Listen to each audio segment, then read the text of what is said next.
भी सज्जनों को सादर प्रणाम। आइए सज्जनों जानते हैं कि कल्पानुसार भगवान वेद की कितनी शाखाएं होती हैं।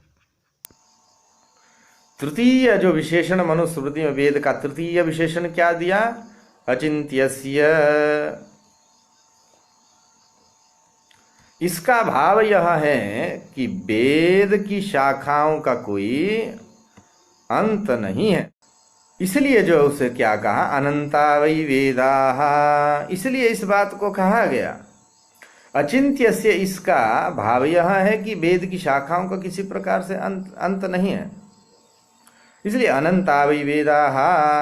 अतः वेद की इयत्ता का चिंतन संभव नहीं है। वेद इतने हैं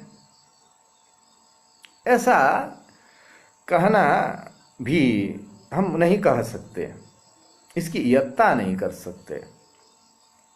जिस कल्प में ब्रह्मा का हृदय भगवान के द्वारा भेजी गई शाखाओं का जितने अंश तक ग्रहण कर पाता है और उनका प्रतिफलन कर उनके मुखों से विनर्गत जो है कर पाता है, उस कल्प में वेद की उतनी ही शाखाएं उपलब्ध होती हैं।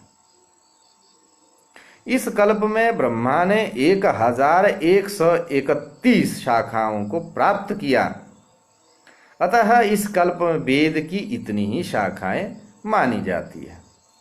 महाभाष्य पशपशान्निक वहां इस बात को बहुत विस्तार रूप से कहा है। अन्य कल्पों में इससे अधिक भी शाखाएं उपलब्ध होती हैं। जैसे मुक्तिकोपनिषद के 1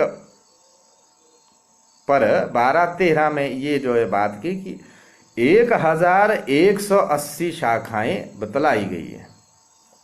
इन्हीं अनंत शाखाओं के कारण वेद की इतनी ही शाखाएं हैं यह निर्णय करना कठिन हो जाता है।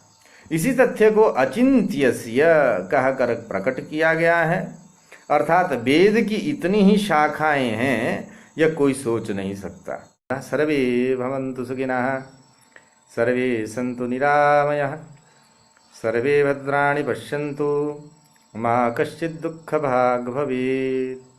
हर नमः पार्वतीपते, हर हर महादेव शंभो। जय श्री राम।